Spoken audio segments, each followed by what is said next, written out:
Hello and welcome to the 411 show. My name is Victoria and I am 13 years old. This show is run by youth, hosted by youth, and aimed to inform youth. We will give our perspective as true as we know it.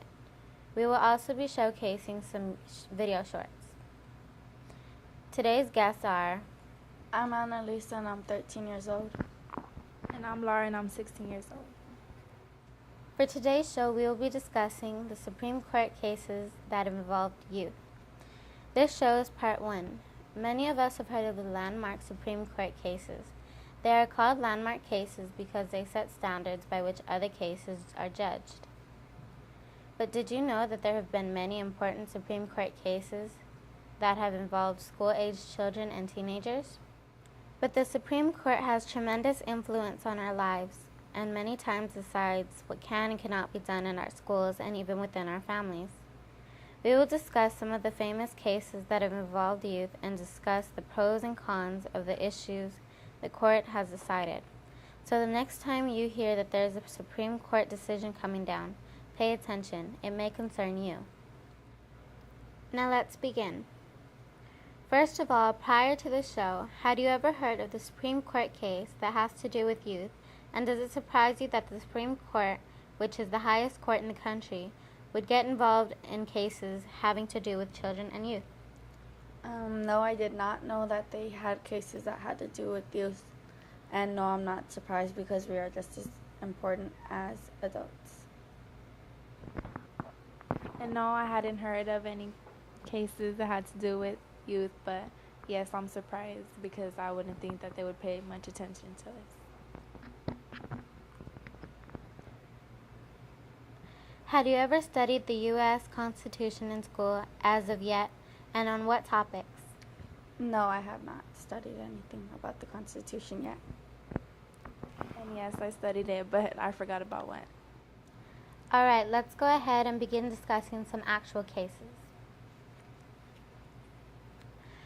Probably the most famous case that involved school-aged children was the case that started in 1951, known as the Brown versus Board of Education. Linda Brown went to a segregated elementary school in Topeka, Kansas, where segregated schools existed. This meant all black children were sent to a separate school from white children. Although she lived 5 blocks away from the all-white school, she had to walk through the railroad yard, catch a bus, and ride 22 blocks to her all-black school. Linda Brown's father felt that Linda was being denied to the right to get the best education. Therefore, he filed a lawsuit against the school board.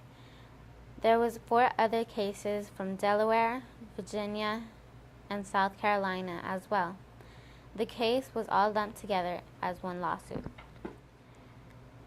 The case dragged on for 3 years. However, during the case, the Chief Justice Fred Vinson said that he did not wish to reverse the case known as the Plessy ruling from 1896, the separate but equal ruling from the case concerning the man named Plessy, who was 1/8 black and the rest white. Under Louisiana laws at the time, he was considered black, so he had to ride the blacks-only railroad car. In the Supreme Court decision, the court ruled that it was legal to have separate but equal facilities for blacks. Because of the Plessy ruling in 1896, in the southern states, blacks and whites attended separate schools, using separate facilities such as restrooms and drinking fountains, and had separate areas where they were not allowed in restaurants and had to use back doors for many businesses such as hotels and nightclubs. In courtrooms, blacks had to go to the balcony where they were not allowed on the first floor. Blacks only had to ride in separate railroad cars and had to sit in the back of the city buses. However, during the summer of 1953, Chief Justice Vinson died suddenly, and a new Chief Justice, Earl Warren from California, was nominated.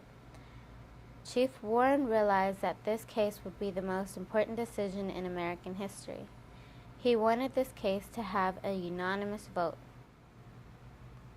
This period was right after World War II, and the United States wanted to show that we were making progress in race relations, which was one of the arguments that the Soviet Union and other governments used to show that the U.S. was not a nation to be admired.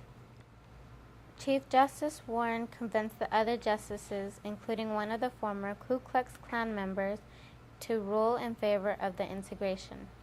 In 1954, in a unanimous decision, it struck down the separate but equal idea in a field of education and called that all public schools should be integrated with deliberate speed.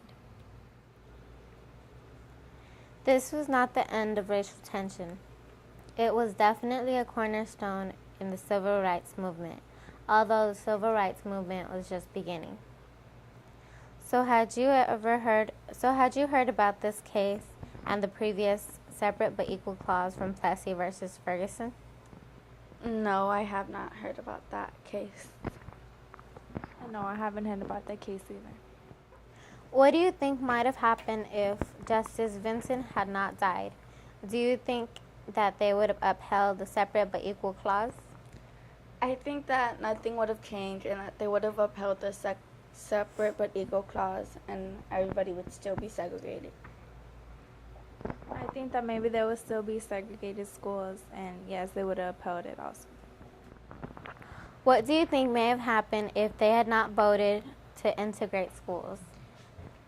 I think there would have been a lot more riots and black people would have had poor learning and poor jobs and didn't get paid as much as white people did.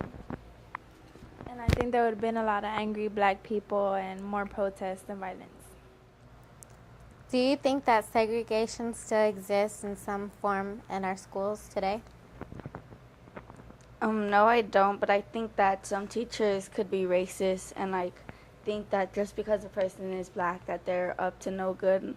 So I don't think there's segregation in our schools, just that some people could be racist, the teachers.